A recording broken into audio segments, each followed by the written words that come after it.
sebagai dosen pengajar tadi, juga sebagai anggota pusat kajian.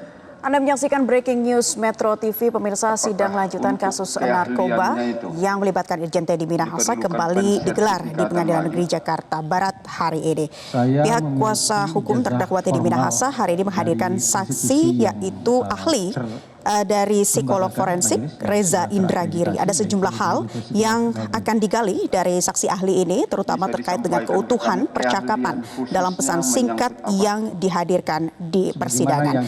Pihak Teddy menyebut barang bukti percakapan antara terdakwa di persidangan tidak utuh karena adanya percakapan yang hilang. Selanjutnya, setelah sidang pemeriksaan ahli usai, akan dilanjutkan dengan pemeriksaan Teddy Minahasa sebagai terdakwa. Psikologi adalah dan kita ikuti jalannya persidangan dari Pengadilan Negeri Jakarta Barat berikut ini. Proses mental, tingkah laku yang dimaksud baik itu sifatnya verbal, perkataan, maupun non-verbal, perbuatan, dalam konteks hukum. Jadi psikologi forensik adalah psikologi dalam ranah hukum.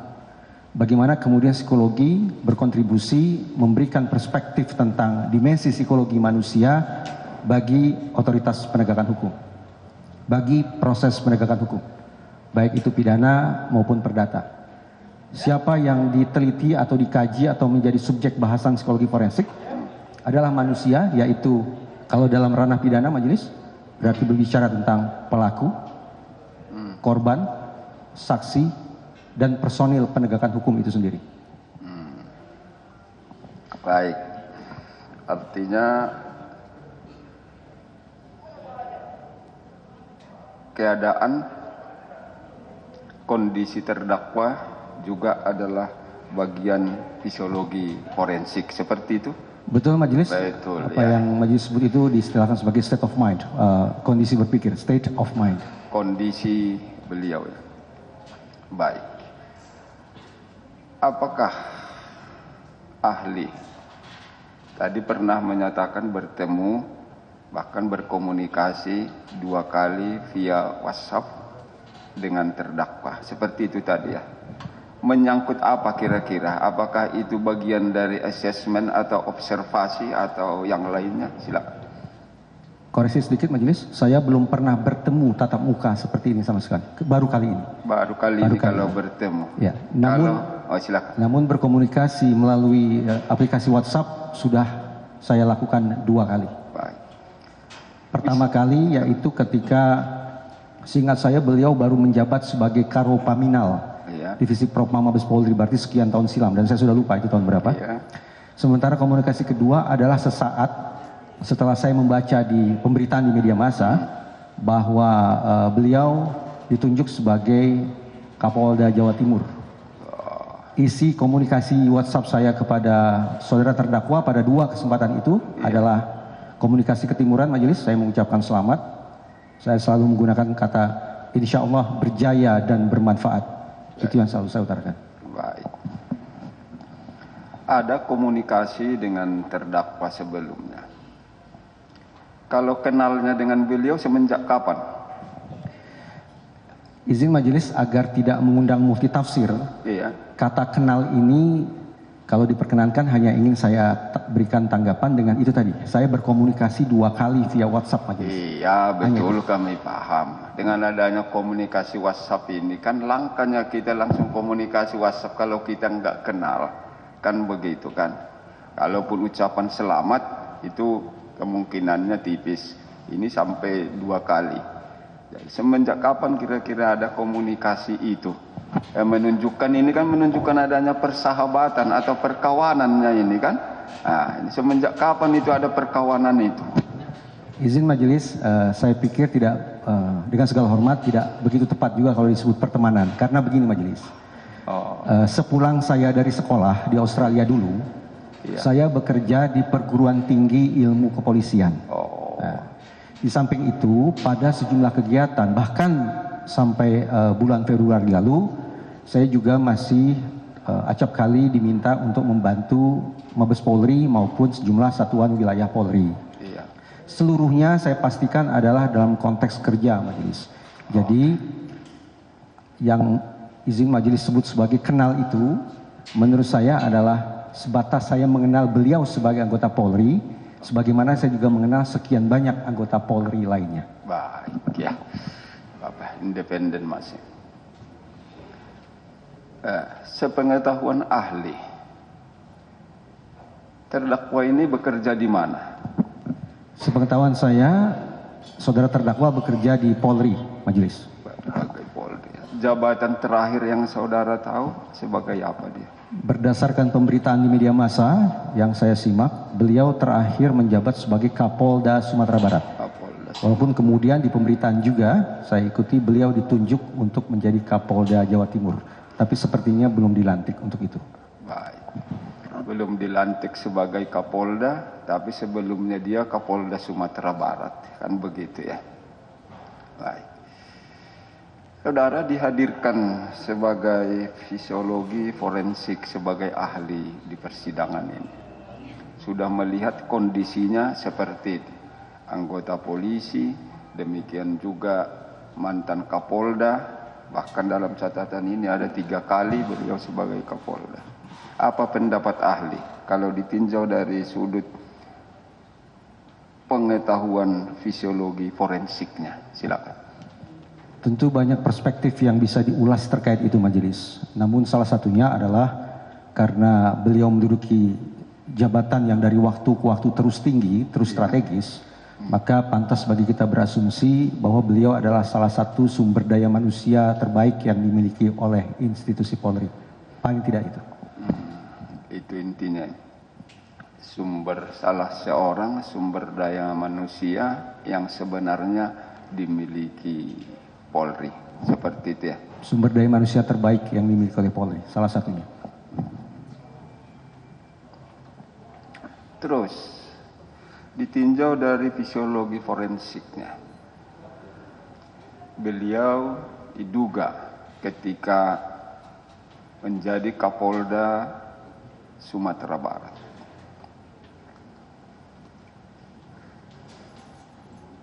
ada yang menyatakan narasi, ada yang menyatakan memerintah terhadap bawahannya Kapolres tentang adanya barang bukti dari hasil penangkapan untuk disisihkan, diganti sebagian barang bukti tersebut menjadi tawas sehingga berkurang. Didugalah yang diganti itu bergeser sampai ke Jakarta ini. Yang saya pertanyakan untuk fisiologi forensik, munculnya perintah tadi kan SDM yang unggul itu dari forensiknya. Munculnya itu apakah bisa diterangkan kepada kami? Kok bisa tiba-tiba atau bisa sudah sering berlangsung kejadian-kejadian seperti itu? Bagaimana bisa mungkin itu dari segi fisiologi forensiknya? Silakan. Karena tadi majelis menggunakan kalimat yaitu perintah Kapolda kepada Kapolres, iya. Maka kalimat itu saya terjemahkan ke dalam terminologi psikologi forensik terlebih dahulu majelis. Namun izin majelis, tanpa maksud saya, sama sekali tidak ada maksud saya untuk mendemonstrasikan kemampuan berbahasa asing, tidak ada. Iya. Tapi semata-mata karena referensi yang saya baca adalah referensi berbahasa asing. Okay. Maka boleh jadi setiap kali saya merespon pertanyaan, saya akan menggunakan sebutan atau istilah dalam bahasa Inggris terlebih dahulu. Karena itu memudahkan saya berpikir. Silakan. Baru kemudian saya elaborasi. Iya. Nah, yang kedua majelis, untuk mengantisipasi kalau pengucapan saya dalam bahasa asing tidak begitu jelas, apakah diperkenankan oleh majelis seandainya saya membuat catatan? Kalau tidak apa-apa. Saya ucapkan, saya coba jelaskan. Boleh. Demi sahihnya pendapat dari ahli sendiri, kita tidak tutup kemungkinan itu. Silakan. Ya. Okay. Mohon izin yang mulia, kami ada sediakan perangkat untuk membantu ahli menulis. Apabila diperkenankan, kami pindahkan ke sini. Boleh, silakan. Boleh, kemari. Sangat dibolehkan. Ya.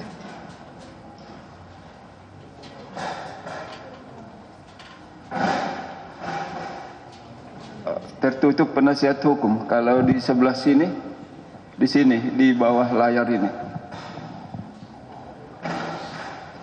Mundurkan lagi biar nampak juga penuntut umum.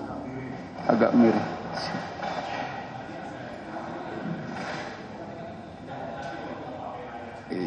Iya, oke. Baik, ya. Silakan lanjutkan pendapat yang tadi. Baik, izin saya berdiri majelis. Boleh, silakan. Dengan segala hormat ini, saudara-saudara jaksa, saya membelakangi. Apa yang majelis pertanyakan tadi, ketika saya coba terjemahkan ke dalam konsep psikologi forensik, berarti majelis sedang mempersoalkan atau mempertanyakan hal ihwal terkait dengan superior order defense. Izin tulisan saya akui tidak begitu bagus majelis. Superior order defense atau saya singkat sebagai SOD. Okay. SOD adalah sebuah pembelaan diri atau sebuah narasi atau... Sebentar. Tolong dimundurkan lagi di sini. Penuntut umum juga punya hak untuk melihatnya. Pas agak miring di sana, nggak apa-apa sebagian. Bisa? Ada kesini sedikit lagi. Oh, atau di sana? Coba di sana dia. Nggak apa-apa, tapi ahlinya menghadap kemari menerangkan. Di sana aja buat. Nggak nampak? Oh, coba di sana. Di samping penasihat hukum yang paling ujung. Iya. Maju lagi. Oke. Ahli silakan dari samping menulisnya. Baik, Oke, baik. Biar nampak seluruhnya. Silakan. Saya lanjutkan, izin majelis. Bisa dilihat penuntut umum? Penasihat hukum jelas? Oke, silakan Pak. Izin saya ulangi lagi majelis. Hal ihwal yang majelis angkat tadi ketika saya coba terjemahkan ke dalam disiplin psikologi forensik, maka tampaknya relevan dengan istilah ini, yaitu superior order defense. Kalau terjemahan harfiahnya adalah pembelaan diri berdasarkan perintah superior. Tetapi kalau saya elaborasi, ini adalah narasi, pembelaan diri, klaim atau apapun di mana seseorang mengatakan bahwa apa yang dia lakukan dalam konteks pidana, berarti perbuatan pidana yang dia lakukan adalah dilakukan berdasarkan perintah superiornya, berdasarkan perintah atasannya, berdasarkan perintah komandannya, berdasarkan perintah pimpinannya. Superior order defense. Tentu saja majelis, setiap katakanlah terdakwa atau tersangka dalam situasi semacam ini boleh mengklaim sedemikian rupa. Namun psikologi forensik menawarkan formula untuk menguji apakah klaim tersebut bisa diterima atau tidak bisa diterima. Apakah klaim itu nyata adanya ataukah justru mengada-ngada. Nah, psikologi forensik menentukan ada 3 tahap pengujian majelis. Pada tahap pertama haruslah dipastikan terlebih dahulu bahwa yang disebut sebagai order atau instruksi atau perintah itu secara objektif tidak multitafsir ada. Harus ada, tidak boleh subjektif, artinya orang yang menerima perintah ternyata keliru tafsir, itu subjektif artinya. Instruksi atau perintah atau order itu harus ada secara objektif dan tidak multitafsir. Ini berurutan majelis pengujiannya. Artinya, kalau instruksi pada tahap pengujian pertama saja, instruksi itu ternyata sifatnya subjektif, atau instruksi itu bahkan tidak ada, maka tidak dibutuhkan tahap pengujian berikutnya. Tapi sebaliknya, kalau pada tahap pengujian pertama bisa dipastikan bahwa instruksi itu ada, objektif, maka berlanjut ke tahap pengujian yang kedua, yaitu bahwa si penerima perintah atau penerima instruksi tidak memiliki kemampuan apapun atau tidak memiliki kewenangan apapun atau tidak memiliki kesempatan apapun untuk menghindar atau mengelak dari perintah tersebut. Jadi harus dipastikan bahwa si penerima perintah tidak memiliki hal-hal tersebut. Kalau si penerima perintah ternyata sesungguhnya memiliki kemampuan atau memiliki kewenangan atau memiliki kesempatan untuk menghindar atau mengelak atau menolak instruksi tersebut, maka sudah selesai pengujiannya, klaim ini tertolak. Tapi sebaliknya, kalau ternyata si penerima perintah sekali lagi sungguh-sungguh tidak memiliki kemampuan, kewenangan, kesempatan atau sejenisnya, maka berlanjut ke tahap pengujian yang ketiga, yaitu resiko buruk apakah yang akan diterima, maaf saya salah tulis, risiko negatif apakah yang akan diterima oleh si bawahan, si juniornya, seandainya dia mengelak atau menolak tekanan tersebut. Seandainya tidak ada resiko atau konsekuensi negatif yang akan dia alami dari instruksi tersebut, maka lagi-lagi klaim atau defense ini tertolak. Namun sebaliknya, saya simpulkan, ketika seorang penerima perintah bisa memastikan bahwa dia sudah menerima perintah, termasuk perintah yang salah, dan perintah itu betul-betul ada secara objektif, dan dia tidak memiliki kemampuan ataukah kewenangan ataukah kesempatan ataukah lainnya untuk menghindar atau menolak tekanan tersebut, dan ada resiko yang nyata yang akan sangat buruk menimpa dirinya, maka superior order defense bisa diterima. Demikian formula yang katakanlah coba ditawarkan oleh disiplin psikologi forensik untuk menguji, untuk menakar kebenaran klaim seseorang bahwa dia melakukan sebuah perbuatan pidana karena adanya tekanan atau perintah, instruksi, order dari atasan. Demikian Majelis. Baik, silakan duduk.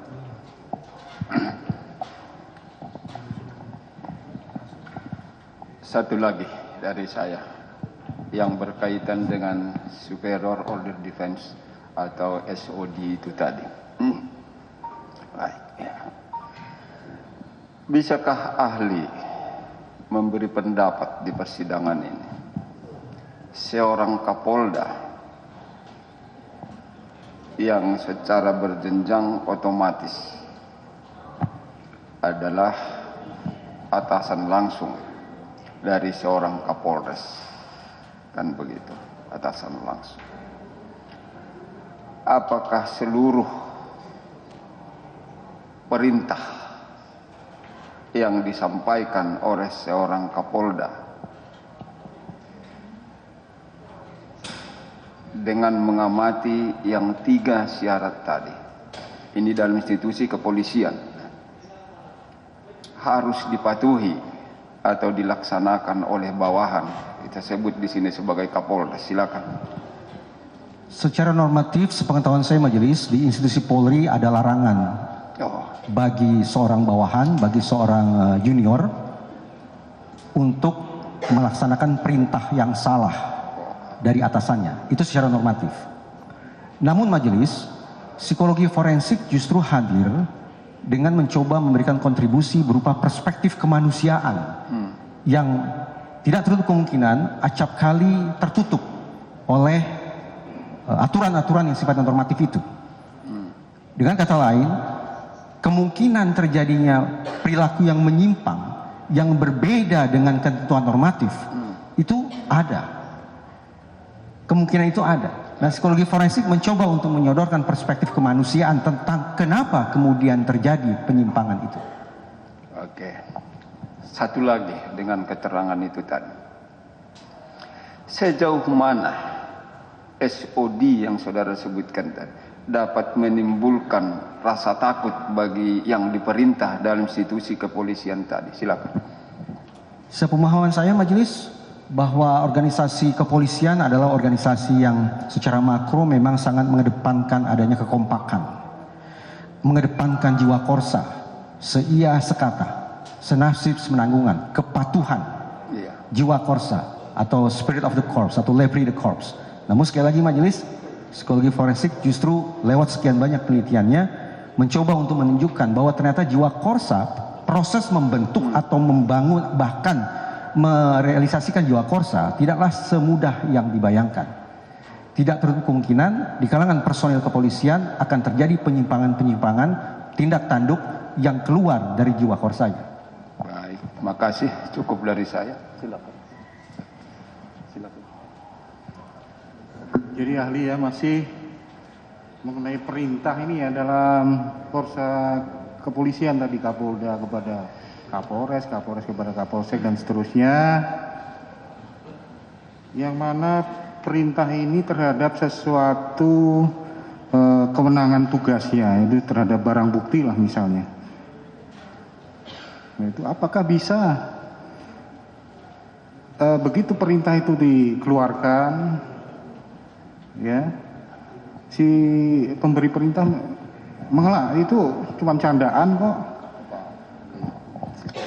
Agar tidak mengundang multitafsir majelis, agar izin saya memiliki kesamaan persepsi dengan yang majelis maksud, apabila diizinkan, bolehkah saya tahu kalimat perintah atau instruksi itu seperti apa? Kalimat instruksi itu misalnya begini ya, ganti sebagian terawas, ganti sebagian BB dengan terawas untuk bonus anggota. Nah, ada caption juga kayak tersenyum dan lain sebagainya, caption di WA itu. Kemudian dijawab, siap jenderal, tidak berani. Nah, menurut ahli bagaimana itu? Apakah di sini terkandung juga candaan? Itu cuma candaan kok, nggak harus dilaksanakan. Dikarenakan majelis tadi menyebut ada wajah tersenyum, maka saya teringat pada sebuah review literatur majelis tahun 2020 di Australia. Review ini melakukan kajian terhadap pertukaran pesan dalam situasi kriminal terhadap paling sedikit 40 kasus di Australia dan sekitar 60 kasus di Amerika Serikat. Review ini ingin menunjukkan bahwa ternyata apa yang izin majelis sebut tadi sebagai wajah tersenyum atau juga dikenal sebagai emoji atau emoticon itu sama sekali tidak boleh dilepaskan dari teksnya. Jadi saya mundur sedikit majelis sebelum menjawab pertanyaan majelis. Sampai-sampai Supreme Court of Western Australia, yaitu Mahkamah Agung Negara Bagian Australia Barat, menyimpulkan dalam naskah putusannya, salah satu naskah putusannya yaitu R versus Young. Ini kasus singkat saya drug offense, kasus narkoba. Di situ hakim mencantumkan eksplisit dalam putusannya bahwa kehadiran, kurang lebih kehadiran emoji atau emoticon menghadirkan konteks dan emosi yang signifikan yang akan bisa mempengaruhi interpretasi atau pemaknaan sebuah pesan secara keseluruhan. Karena itulah kemudian keluar rekomendasi bahwa otoritas Mahkamah Agung di Australia menyusun sebuah kamus yang berisikan dua hal paling tidak majelis. Pertama, kamus berisikan tentang definisi masing-masing emoji atau emoticon. Kamus ini dipedomani oleh para hakim ketika mencermati pertukaran pesan atau informasi yang memuat emoji itu. Itu pertama, definisi. Yang kedua, di dalam kamus itu juga dimuat bagaimana menginterpretasikan emoji tersebut tanpa terlepas sama sekali dari teks yang menyertainya. Jadi kalau memang hanya ada emoji tanpa teks, ya sudah silakan ditafsirkan emojinya. Tapi kalau kemudian emoji ditampilkan bersamaan dengan teks, maka di situ dikatakan bagaimana kemudian emoji tersebut bisa diinterpretasi tanpa terlepas sama sekali dari teksnya. Karena tadi saya katakan, mengutip putusan hakim, bahwa kehadiran emoji atau emoticon dalam sebuah pertukaran pesan termasuk dalam setting kriminal akan menghadirkan konteks atau emosi yang bisa mempengaruhi pemaknaan atau interpretasi sebuah pesan secara keseluruhan. Karena itu majelis, dengan berpijak pada hasil riset itu dan juga produk-produk yudisial itu, maka harus saya katakan agak sulit bagi saya menjawab pertanyaan majelis tanpa sekali lagi secara sungguh-sungguh tahu kata demi kata dan emoji yang dimunculkan atau wajah senyum yang ditampilkan dalam pesan tersebut. Saya, kalaulah dipandang layak, diperbolehkan mengetahui kata secara utuh dan emoji yang ditampilkan dalam pesan atau pertukaran pesan tersebut. Demikian majelis. Dan kemudian karena anak buahnya ini ya, Kapolres ini punya kemampuan, kewenangan, kesempatan. Tapi sebenarnya dari awal itu tidak ada niat. Ya, jadi karena begitu ketemu lagi, di WA lagi, Singgalang 1, di WA lagi, pokoknya yang mengarah pada BB tersebut. Itu gimana? Kemudian hal itu dilaksanakan karena ada perintah-perintah itu. Izinkan saya untuk memandang bahwa kejahatan terkait narkoba apalagi perdagangan, penjualan, atau sejenisnya, adalah sebuah kejahatan yang berencana, majelis. Dengan cara pandang semacam itu, maka izin saya tidak bersepakat, majelis, apabila ada pihak yang mengklaim tidak punya niat atas perbuatan berencana. Saya berasumsi bahwa setiap perbuatan yang dilakukan oleh orang yang waras, apalagi kalau perbuatan itu berencana, maka niat niscaya ada di dalamnya.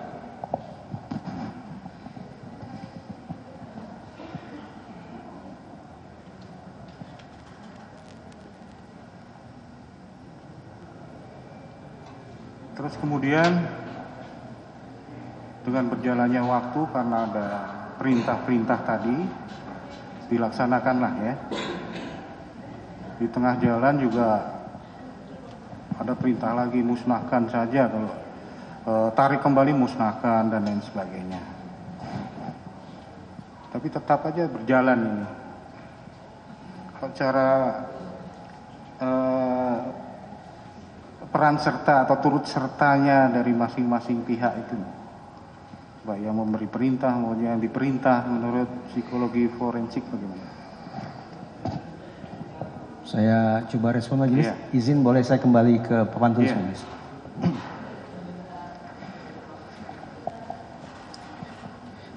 Kembali, majelis, karena tadi saya sampaikan kepada majelis bahwa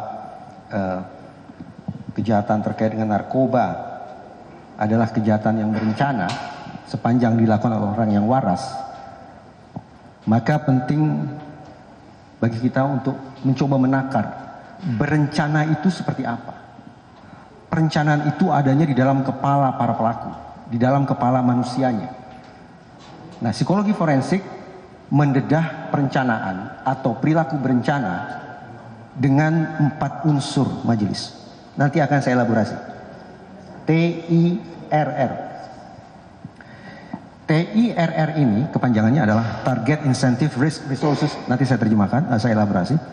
4 elemen ini secara kumulatif, artinya secara keseluruhan, harus sudah ada sebelum omission of crime, sebelum aksi kejahatan dilakukan.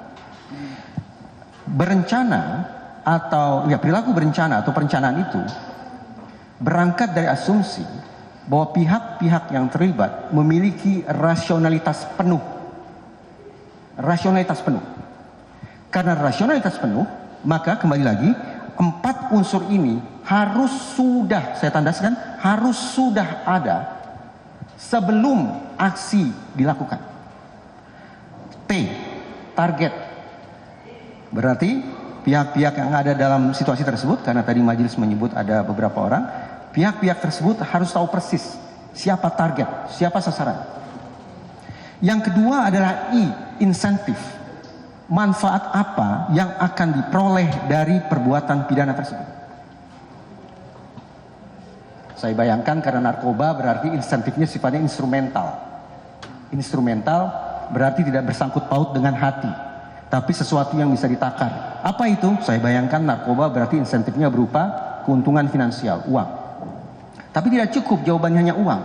Karena perlu diketahui secara lebih jauh, uang ini akan diapakan. Apakah untuk kepentingan A, B, C, dan seterusnya. Insentif. Yang ketiga, resources atau sumber daya. Termasuk pemilihan lokasi, penentuan tempat, siapa saja yang diikut sertakan dalam perbuatan tersebut, dan instrumen-instrumen lainnya. Senjata api kah, senjata tajam kah, pengamanan kah, atau apapun itu. Sumber daya. Dan yang keempat adalah risk atau risiko. Bermakna bahwa orang-orang yang melakukan perbuatan jahat secara berencana harus sudah memperkirakan konsekuensi atau risiko apa yang akan dihadapi, plus bagaimana mengatasinya. Nah, pemikiran sedemikian rupa, majelis, 4 elemen itu, 4 variabel itu sekali lagi harus sudah dipastikan ada sebelum aksi dilakukan. Kalau kriteria atau syarat-syarat semacam itu terpenuhi, maka masuk akal. Kalau ini disebut sebagai perbuatan yang berencana. Namun sebaliknya, Ketika ada sebagian, apalagi kalau keseluruhan elemen tersebut ternyata tidak bisa dibuktikan, maka pertanyaan besar terhadap perencanaan itu sendiri. Benarkah itu sebuah perencanaan? Demikian majelis. Jadi keempat elemen itu harus terpenuhi ya. Misalnya salah satu elemen insentif atau uang yang mau diharapkan tidak terpenuhi. Izinkan saya ulang sedikit lagi majelis. Perencanaan berarti diasumsikan bahwa orang-orang yang terlibat adalah memiliki rasionalitas penuh. Sebelum rasionalitas penuh, berarti penuh, kumulatif semua, dan sebelum aksi dilakukan. Itulah perencanaan.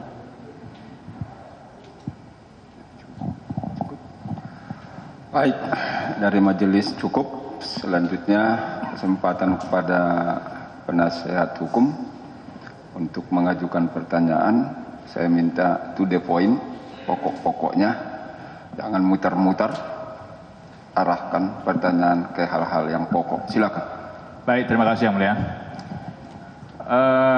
Tadi ahli menjelaskan kepada kami terkait teori superior order defense. Saya jadi ingat sebuah kasus di mana ahli juga menjadi ahli psikologi. Pemirsa, baru saja kita mengikuti jalannya pemeriksaan lanjutan kasus narkoba yang menimpa Irjen Teddy Minahasa dengan agenda pemeriksaan saksi ahli psikologi forensik Reza Indragiri untuk terdakwa Teddy Minahasa. Dalam penjelasannya, Reza Indragiri menyampaikan mengenai konteks superior order defense, yakni perlindungan hukum terhadap seseorang yang melakukan kejahatan atas perintah atasan. Kemudian juga menjelaskan tentang tahapan-tahapan seorang bawahan dalam menerima perintah atasan dalam melakukan tindak pidana. Reza Indragiri menyebut dalam institusi Polri ada larangan bagi junior untuk melaksanakan perintah yang salah dari atasannya. Psikologi forensik hadir ini memberikan perspektif kemanusiaan atas kemungkinan terjadinya perilaku yang dianggap menyimpang.